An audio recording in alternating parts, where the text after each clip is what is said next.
இப்போது பெண்களுக்கு எதிராக ஏதாவது இப்போ ஆண்கள் வந்து ஆண்களுக்கு என்னென்னா பெண்களுக்கு எதிராக ஏதாவது பிரச்சனை வந்துச்சுனாக்கா, பெண்களை யாராவது ஒருத்தன் வந்து இடையூறு செய்கிறான், உதாரணத்துக்கு கையை பிடிச்சி எடுக்கிறான் அப்படின்னா, அதை பார்க்குற ஆண்களுக்கு ஒரு பெண்ணுக்கு எப்படி கோபம் வருமோ அதே மாதிரி அவர் ஆணுக்கும் கோபம் வரணும்.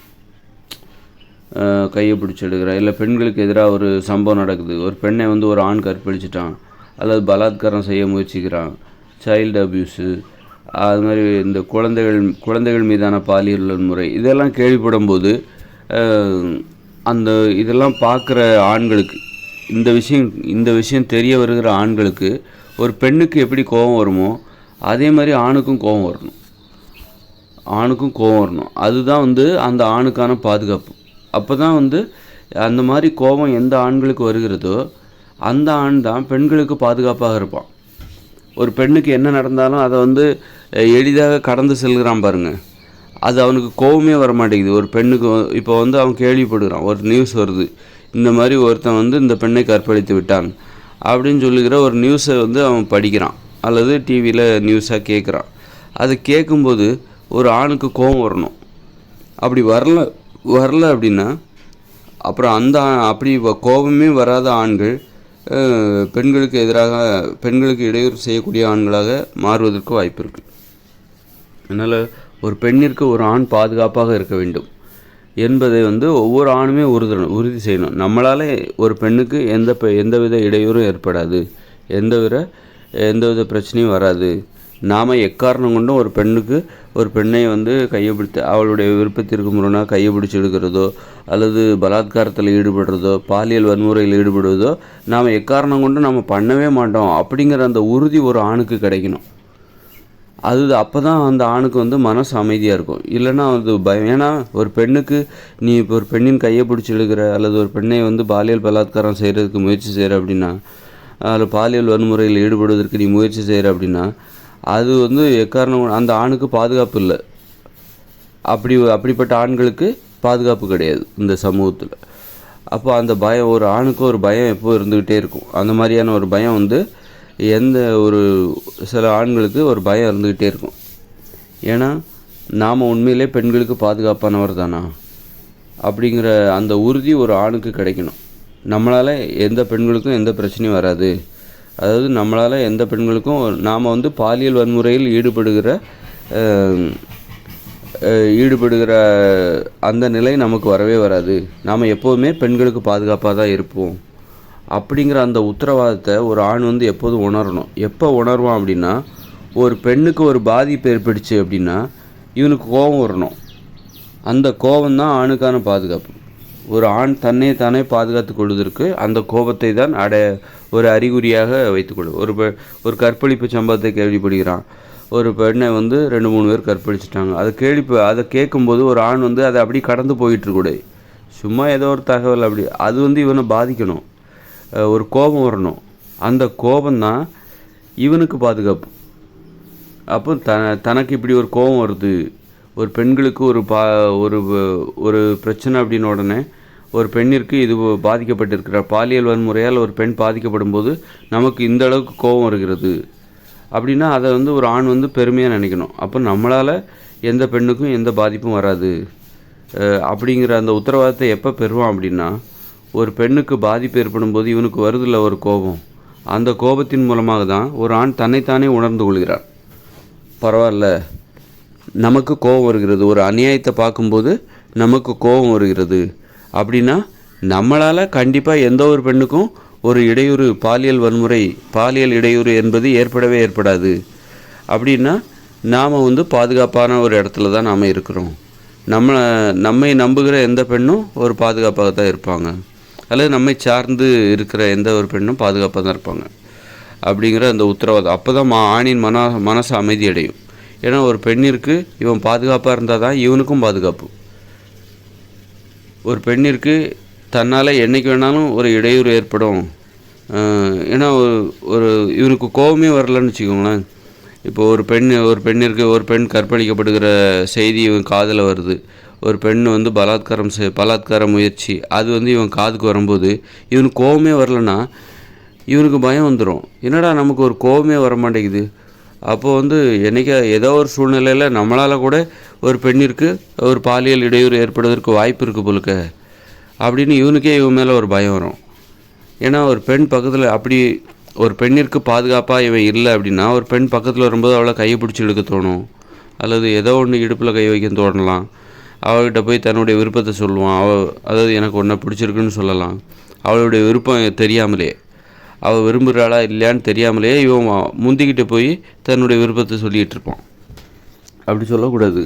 அப்படி சொல்கிறதே ஒரு வன்முறை, பாலியல் வன்முறை. அதனால் வந்து ஆண் வந்து பொறுமையாக இருக்கணும். பெண் தான் தனது விருப்பத்தை சாடமடையாக சொல்லி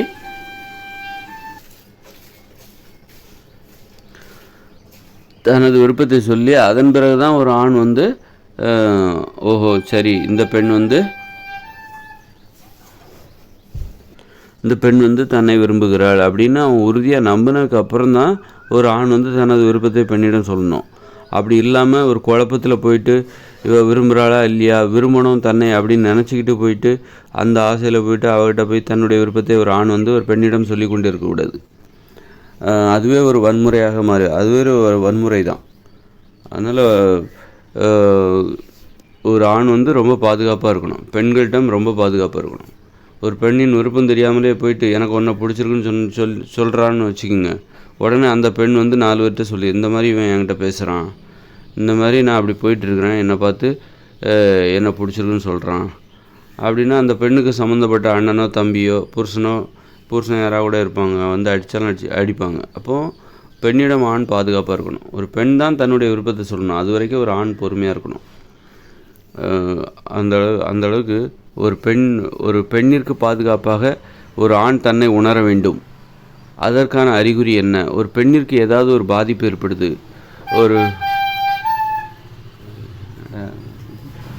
ஒரு பெண்ணிற்கு ஒரு பாதிப்பு ஏற்படும் போது ஒரு ஆணுக்கு கோபம் வர வேண்டும். அந்த கோபம்தான் ஒரு பெண்ணுக்கும் பாதுகாப்பு, ஆணுக்கும் பாதுகாப்பு. அந்த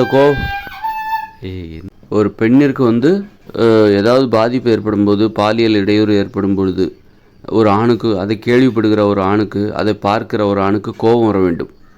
அந்த கோபம்தான் அந்த ஆணுக்கு பாதுகாப்பு, அந்த பெண்களுக்கும் பாதுகாப்பு, பெண்ணுக்கும் பாதுகாப்பு, ஆணுக்கும் பாதுகாப்பு. அப்போது ஒரு பெண்ணிற்கு பாதுகாப்பாக இருக்கிற ஆணுக்கு தான் இங்கே வந்து பாதுகாப்பு. ஒரு பெண்ணுக்கு ஒரு பாதிப்புன்னு வரும்போது இவனுக்கு கோபம் வருதில்ல, அந்த கோபம்தான் இவனுக்கும் பாதுகாப்பு. அப்போ அப்படி கோபம் வரும்போது தான் இவனே என்ன நினைப்பான், நம்மளால் பெண்களுக்கு எந்த பாதிப்பும் வராது அப்படிங்கிற அந்த ஒரு தனது நிலையை உணர்வான். தான் யார் என்பதை அப்போ தான் உணர்வான். ஒரு பெண்ணிற்கு ஏதாவது பாதிப்பு ஏற்படுது, அல்லது கற்பழிப்பு, பலாத்காரம், அதை கேள்விப்படுகிறவன் அதை பார்த்து சந்தோஷப்படுறான், அல்லது வந்து அதை ஈஸியாக கடந்து போகிறான் அப்படின்னா இவனால் கூட பிற்காலத்தில் வந்து பெண்களுக்கு ஏதாவது ஆபத்து ஏற்படலாம். அப்போது இவனுக்கும் வந்து அதனால் நிறைய பிரச்சனைகள் வருவதற்கு வாய்ப்பு இருக்குது. அதனால் அந்த ஆணுக்கு வந்து ஒரு பயம் இருந்துக்கிட்டே இருக்கும். நமக்கும் இது மாதிரியான சம்பவம் என்றைக்கா நம்மளாலேயும் வந்து பெண்களுக்கு இடையூறு ஏற்பட்டாலும் ஏற்படும். அதனால் நமக்கும் தர்ம அடி காத்திருக்கு அப்படின்னு சொல்லிட்டு, அதனால் பெண்களுக்கு பாதுகாப்பாக இருக்கிற ஆண் தான் தனக்கும் பாதுகாப்பாக இருக்க முடியும். அதனால் ஒரு ஆண் வந்து எப்போவுமே இதை வந்து உணரணும். என்றைக்கும் பெண்களுக்கு பாதுகாப்பாக இருப்பதை உறுதி செய்து கொண்டால் ஒரு ஆணின் மனது அமைதியடையும். ஆணின் மனதிலிருந்து வன்முறை உணர்ச்சி, வன்முறை பயம் என்பது நீங்கும். ஒரு மனசை அமைதியாக உறுதியாக வச்சுக்கணும், ஆண்மை அதிகரிக்கும். ஏன்னா ஒரு பெண்ணிடம் உடலுறவு வைத்து கொள்வதற்கு ஒரு ஆணுக்கான தகுதி என்னன்னாக்கா, ஒரு பெண்ணிற்கான பாதுகாப்பு எந்த அளவுக்கு அவன் பெண்ணிற்கு பாதுகாப்பாக இருக்கான். பெண்ணிற்கு பாலியல் இடையூறு எதையும் செய்யாதவனாக இருக்க வேண்டும். பாலியல் இடையூறு எதாவது ஏற்பட்டுச்சுன்னா ஒரு பெண்ணிற்கு எப்படி கோபம் வருதோ அதே மாதிரி அதை பார்க்கிற, அதை கேள்விப்படுகிற ஆண்களுக்கும் கோபம் வர வேண்டும். அந்த கோபம்தான் ஆண்மையின் முழுமை. ஒரு ஆண்மை அங்கே தான் முழுமை அடையுது. அந்த கோபம் இல்லை அப்படின்னா அவன் கண்டிப்பாக அவன் வந்து பாலியல் உறவில் குறைபாடு உள்ளவனாக தான் அவனை கருத வேண்டும். இப்போ ஒரு பெண்ணுக்கு எதிராக ஏதாவது பாலியல் பலாத்காரம் நடக்குது, பாலியல் இடையூறு, பாலியல் வன்முறை ஏற்படுகிறது அப்படின்னா அதை கேள்விப்படுகிற பெண்களுக்கும் கோபம் வரணும். எப்படி இங்கே வந்து என்ன பிரச்சனை இருக்குன்னா, ஒரு பெண்ணிற்கு பாலியல் வன்முறை நடக்கிறது, பாலியல் இடையூறு நடக்கிறது, அதை கேள்விப்படுகிற ஆண்களுக்கு கோபம் வர மாட்டேங்குது நிறைய ஆண்களுக்கு. அதுமாரி அதை கேள்விப்படுகிற பெண்களுக்கும் நிறைய பேருக்கு கோபம் வர மாட்டேங்குது. அப்படி அப்போது பெண்களுக்கு எதிராக இந்த மாதிரி கோபம் வராத, பெண்களுக்கு ஒரு பிரச்சனை அப்படின்னா, பெண்களுக்கு ஒரு பாலியல் வன்முறை அப்படின்னாக்கா, அதை கேள்விப்படுகிற ஆண்களுக்கு கோபம் வரல அப்படின்னா, அப்போ அவனும் அந்த மாதிரியான ஆண்கள், கோபம் வராத ஆண்களும் பெண்களுக்கு எதிரானவர்கள் தான். அது மாதிரி பெண்களும் இது மாதிரியான சம்பவங்களை கேள்விப்படுகிற பெண்களுக்கும் சில பெண்களுக்கு கோபம் வராது அப்படின்னா, அந்த பெண்களும் பெண்களுக்கு எதிரானவர்கள் தான். அப்படி பெண்களுக்கு எதிராக இருப்பது ஒரு நல்ல விஷயமே கிடையாது. அது அப்படி யாருக்கு கோபம் வரலையோ அவங்க தான் நாளைக்கு பின்னாடி பாதிக்கப்படுவாங்க. அதனால் பெண்களுக்கு பாதுகாப்பாக தன்னை உணர வேண்டும். நான் பெண்களுக்கு பாதுகாப்பானவன், தன்னால் பெண்களுக்கு எந்த இடையூறும் ஏற்படாது அப்படிங்கிற உத்தரவாதத்தை ஒவ்வொரு ஆணும் ஒவ்வொரு பெண்ணும் உணர வேண்டும். அப்படி உணர்ந்தால் தான் தனக்கு எந்த பாதுகாப்பும் வராது. பெண்கள் பிரச்சனையில் தனக்கும் தன்னாலே பிறருக்கு பிரச்சனை வராது, தனக்கும் எந்த பிரச்சனையும் வராது அப்படிங்கிற அந்த உறுதியை கொடுக்க முடியும், உறுதியை உணர முடியும். அதனால் பெற்றோர்கள் பிள்ளைகளை வளர்க்கும்போது, இப்போ ஒரு மகன் இருக்கிறாங்க, பெற்றோர்களுக்கு ஒரு அப்பா அம்மா இருக்கிறாங்க, ஒரு மகன் இருக்கிறாங்கன்னா அந்த மகனை வளர்க்கும்போது, இப்போ மகள் ஒரு குடும்பத்தில் அப்பா அம்மா, ஒரு பெண் பிள்ளை ஒரு ஆண் பிள்ளை 2 பேர் இருக்காங்கன்னு வச்சுக்கோங்க. அப்போ ஆண் பிள்ளையை வளர்க்கும்போது பெண்களுக்கு பாதுகாப்பானவனாக அவன் இருக்கிற மாதிரி அந்த ஆண் பிள்ளைகளை வளர்க்க வேண்டும். பெண்களுக்கு எந்தவித இடையூறும் அவன் செய்யாத மாதிரி அந்த பெற்றோர்கள் அந்த ஆண் பிள்ளையை வளர்க்க வேண்டும். அதன் மூலம்தான் அந்த ஆண் பிள்ளைகளுக்கு, அதுக்காக ஆண் குழந்தைகளை அவமானப்படுத்தாமல் அந்த பிள்ளைகளுக்கு கூட நீ பெண்களுக்கு பாதுகாப்பாக இரு என்பதை உணர்த்தும் விதமாக வளர்க்க வேண்டும். மென்மையான வழிகளில் அன்போடு அதை சொல்லி புரிய வைக்கணும். ஒரு பெண்ணிற்கு நீ பாதுகாப்பாக இரு, ஒரு பெண்ணிற்கு ஏதாவது பிரச்சனைன்னா, ஒரு பாலியல் இடையூறுன்னா உனக்கு கோபம் வரணும் அப்படிங்கிறத புரிய வைக்கிற மாதிரி ஆண் குழந்தைகளை வளர்க்கணும். அப்போது அது அவன் எப்போவுமே பிற்காலங்களிலும் சரி ஒரு பெண்ணிற்கு பாதுகாப்பாக தன்னை உணர்வான். தன்னால் எந்த பெண்ணிற்கும் பாதுகாப்பு வராது. அதன் மூலம் தனது பாதுகாப்பையும் அந்த ஆண் உறுதி செய்யும். பெண்ணிற்கு பாதுகாப்பு இல்லாமல் ஒரு பாதுகாப்பின்மையை ஒருத்தன் ஆண் ஏற்படுத்துகிறான்னா அதுவே அவனுக்கே பாதுகாப்பு இல்லாமல் போயிடும். அதனால் அப்போ அதுவே அவனுக்கு பயத்தை கொடுக்கும். பெண்களை பார்த்தாலே பயப்பட ஆரம்பிச்சிருவான். ஏன்னா தன்னால் இந்த பெண்களுக்கு எதுவும் ஆபத்து ஏற்பட்டுருமோ, இடையூறு ஏற்பட்டுருமோ, அதன் மூலமாக தனக்கு எதுவும் இடையூறு வந்துருமோ, ஆபத்து வந்துருமோ அப்படின்னு சொல்லிட்டு இவனுக்கே பெண்களை பார்த்தாலே பயம் வந்துடும். அதனால் பெண்களை பார்த்தா ஒரு தைரியமாக உணரணும். அப்படின்னா தன்னால் இந்த பெண்களுக்கு எந்த இடையூறும் ஏற்படாது. அதன் மூலமாக தனது பாதுகாப்பை ஒரு ஆண் உறுதி செய்து கொள்ள வேண்டும். அதுதான் இது ரொம்ப அடிப்படை விஷயம். பெண்களுக்கு எதிராக ஏதாவது வன்முறை நடக்குது, அதாவது பாலியல் வன்முறை நடக்குது, அதை கேள்விப்படுகிற அல்லது பார்க்குற பெண்கள்லாம் இருக்காங்களா, அவங்களுக்கு கோபம் வரணும். கோபம் வரலைன்னா அந்த பெண்மை அந்த மாதிரியான பெண்களிடம் பெண்மை இல்லை என்று பொருள். பெண்மை இல்லாத பெண்கள் அப்படின்னு அவங்கள நம்ம குறிப்பிடலாம். இப்போ பெண்களுக்கு எதிராக பாலியல் வன்முறை நடக்குது அப்படின்னா அதை கேள்விப்படுகிற ஆண்கள் இருக்காங்கள்ல, அவங்களுக்கு கோபம் வரலைன்னா அவங்கள நம்ம ஆண்மை இல்லாத ஆண்கள் அப்படின்னு நம்ம புரிஞ்சுக்கலாம். அது வெறும் ஏதோ நான் பேச்சு சுவாரஸ்யத்துக்காக சொல்கிறேன்ல, அதான் உண்மை.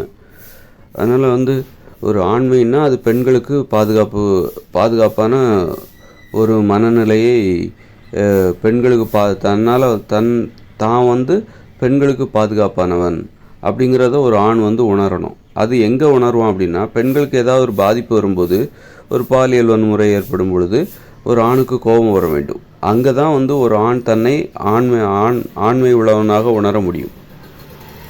இல்லைன்னா அது ஆண்மையில் குறைபாடாகத்தான் அது கருதப்படும். அது மாதிரி ஒரு பெண்ணுக்கும் ஒரு பெண்ணுக்கு ஏதாவது பாலியல் வன்முறை ஏற்படுகிறது, பாலியல் இடையூறு ஏற்படுகிறது அப்படின்னா அதை கேட்குற பெண்களுக்கு கோபம் வர வேண்டும். அப்போ தான் அந்த பெண்ணிடம் பெண்மை என்பது முழுமையாக இருக்கிறது. அப்போ அந்த கோபத்தில் தான் பெண்மை என்பது முழுமையடைகிறது. இல்லைன்னா அந்த பெண்களிடம் பெண்மையே இல்லைன்னு அர்த்தம். அந்த அளவுக்கு பெண்களுக்கு ஒரு பாலியல் இடையூறு எதுவுமே இல்லாத, பாலியல் இடையூறு இல்லாத ஒரு வாழ்க்கை முறையை அமைத்து கொடுப்பதற்கு ஒரு காரணமாக இருப்பது என்னென்னா, பெண்களுக்கு எதிராக ஏதாவது பாலியல் வன்முறை ஏற்பட்டால் அது கோபத்தை ஏற்படுத்த வேண்டும். அது ஆணாக இருந்தாலும் சரி, பெண்ணாக இருந்தாலும் சரி. அந்த கோபத்தில் தான் பெண்மையும் ஆண்மையும் முழுமையடைகிறது.